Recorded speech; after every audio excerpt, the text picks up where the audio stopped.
Welcome back to Behind the Bands. I got Adam from Rebel Inc. here, man. Welcome to the show. Thanks for having me, man. Appreciate it very much. So this was actually my second Rebel Inc. show. Blown away again. You guys have an awesome live set, man. Thank you. We get up on stage and just kind of put all of our passion out to the people that come out to support us or come out to support another band and just happen to be in front of us. So we give them our heart and soul every time, man.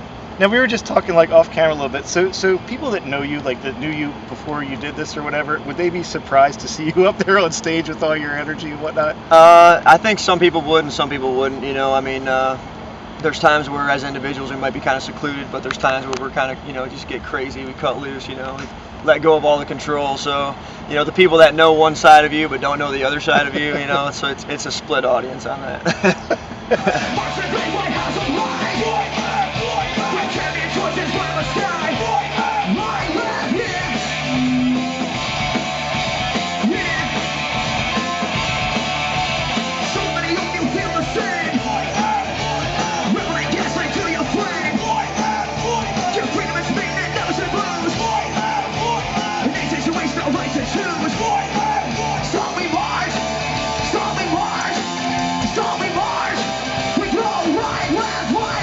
Now, you guys got a big show coming off, the Virginia Chili Cook-Off, October 12th. Tell us a little bit about that show. Yeah, it's down at the Shenandoah County Fairgrounds in Woodstock, Virginia.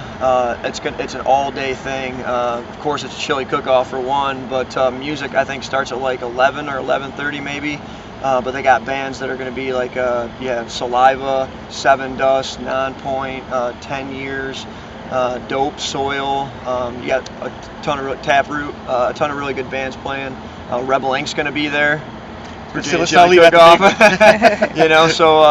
They've already sold I think over 10,000 tickets for it. So there's going to be a lot of people there, and people are going to get there early because there's going to be music, there's going to be chili, and there's going to be lots of shiprockers there. I was just going to say there's going to be a lot of shiprock folks, and there's one thing we got to see get on shiprock at some point, and that's Rebel Inc. We've had a few people tell us that.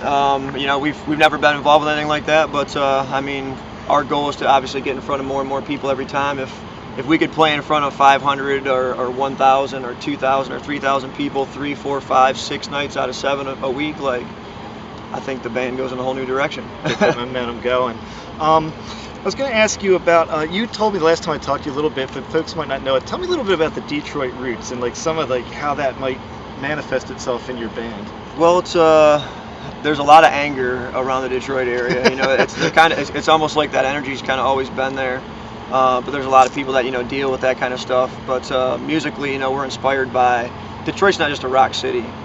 Detroit is everything. It's huge for electronic music, huge for hip hop, metal, punk, jazz. It's everything city, man. People don't realize that. So our roots are into a lot of different forms of music, but we kind of have that Detroit soul of controlled, angry energy.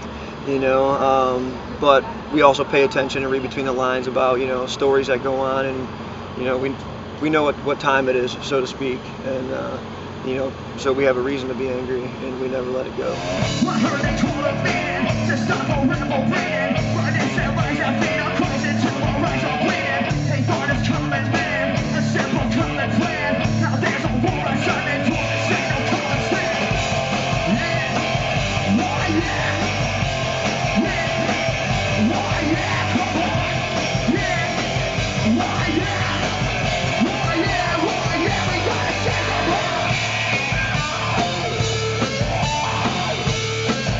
You guys have a lot of political messages in your song, and I think it's interesting because the work you've done with the military, if you could tell folks about it, it's not the stereotypical, like you see a million bands do things with military. Not that it's any worse, it's just different. But tell us a little bit about what you've done. Well, in 2008, we went on a Iraq Veterans Against War base tour. We played the 5 most deployed military bases in the country, and we talk about a lot of basic human freedoms when we talk politics. So we were worried how the military would receive us when we're in these towns. Are they going to be on board, or does the propaganda and the government have them too far for us to reach them? And every stop that we went to on the tour was just overwhelmingly positive support. It was the first Rebel Inc. mosh pit for one, but it was just a great feeling everywhere, and we got to spend a lot of time with young veterans that have already done 2 and 3 tours in Iraq or Afghanistan, and we got to learn a lot about the wars over there that most of us don't get to because it's not in the paper, or it's not in the newspaper, it's not on TV, it gets overlooked, So, but when you're actually talking to veterans that have been there, you get a much better understanding for what's going on in actuality. Now, when's the last time? So, when you write music, well, 2 questions about your writing. Does you have a lot of that rap kind of flavor to it? Does the rap part come first or the metal part come first in those songs? Oh man, it's we just when we write music, like it's usually Kevin's like, I got this guitar riff, and then we build a drum beat to it, and then we start trying to work something.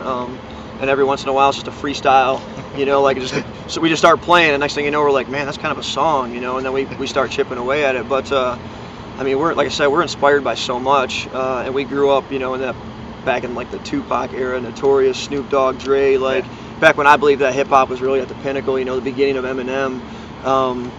So we're very well rooted in that, and then just again, it's that rock city, metal city, punk city. It's there, and we can't get rid of it. But we have songs like No Song, where people are like, that's not so heavy, and it's like, it gets to heavy, but it's we're trying to get people to use their minds and evolve and think about things, and just whether judge themselves, question themselves, evolve as people, and I think that the music can get that message through as well. So you got a new shirt I think I saw today. I wrote down the slogan. You'll know it before I will. What was the slogan on the back of the shirt? Stand up, fight, show them your rights. Can you tell us a little bit about what inspired that shirt? It's those are lyrics from the song Broken Man, which is on our first album, and it's just about people get walked on all day, every day, when they get pulled over by a police officer for speeding or tail light out, or who knows what it may be, oppression from a boss or whatever, you can't forget that in every situation you have rights, and that those rights can't be violated by other people, so but people will let themselves be walked all over all the time, but stand up, tell them you're not going to take this junk, and fight for your rights, fight for yourself, and don't be a coward about it. So.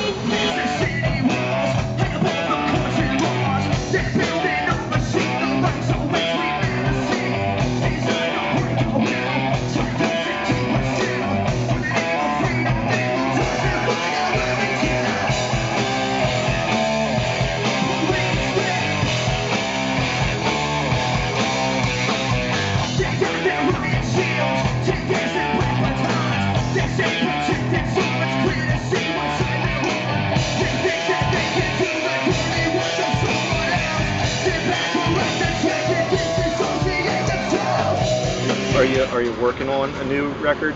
We have a couple new songs that we're working on. A couple songs we've had for a while that we're tweaking still, but it's just kind of finding studio time now. We do a lot of touring, we do a lot of behind the scenes work and stuff like that. So we're doing it all independently, but we have a handful of songs that that we're ready to sit down and record. We're not sure if we're going to do another album, another like a shorter EP, if we're going to release one song at a time, and just as soon as the song's done, just release it. There's, in this day and age, there's a million different ways to do it. And the main goal is like put out as much music as you can before it's over. Everybody's time is limited, whether one of us passes or whatever it may be. So it's like, get as much music out there as you can, man, and then it can affect generations. Well, we're looking forward to hearing it. One last thing before I let you go.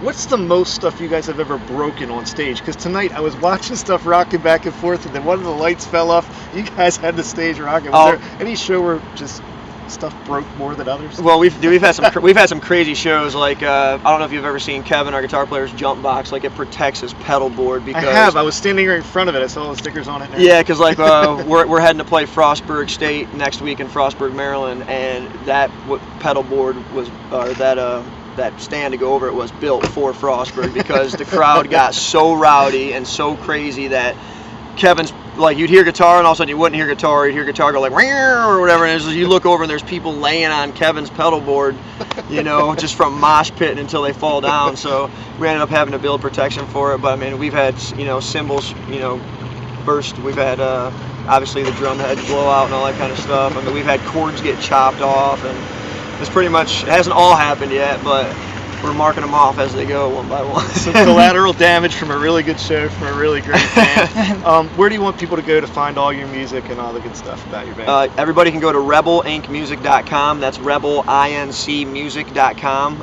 All the links to like our Facebook, our Twitter, YouTube, everything's right there on the page, so you can just click it and it'll take you right to it. And you can download the music directly from us. It's got links to our iTunes, Amazon, CD Baby. So if you want the music, pick it up and feel free to spread it however you want. And hopefully we get to come to your town and riot, and Rebel Inc. style. Make sure you check them out live. These guys are everywhere. I mean, you guys, for an independent band, you're just touring nonstop everywhere. Thank you very much. It's a tough road, but we've been successful. Like, we're growing in a lot of different markets, and I think we're growing for the right reasons. I think we got good music. I think we have a good show, and we just are who we are. We're regular people, and we meet a lot of new friends and make new fans and make new family in all these new towns, and I guess you can't stop the family from growing, right? I have a question. Oh, good. Is the beard a requirement of the band?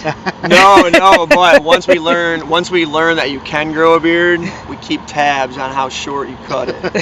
And so, but no, it's not a requirement. Kenny, actually, our new bass player, we've had him for about a year now. He was kind of baby faced when he started a little bit, and then he grew it out, and we were like, oh, you can grow out a beard? Like, yeah, I don't think he had much the last time. He's going to win the hair contest. Oh yeah, he's got the hair contest. He's got the hair contest. Benny, our bass player before that, didn't have a beard. People gave him hell all the time for it. So, but we love the beards. Adam from Rebel Inc., everybody. Peace, lots of love, everybody. Thank you.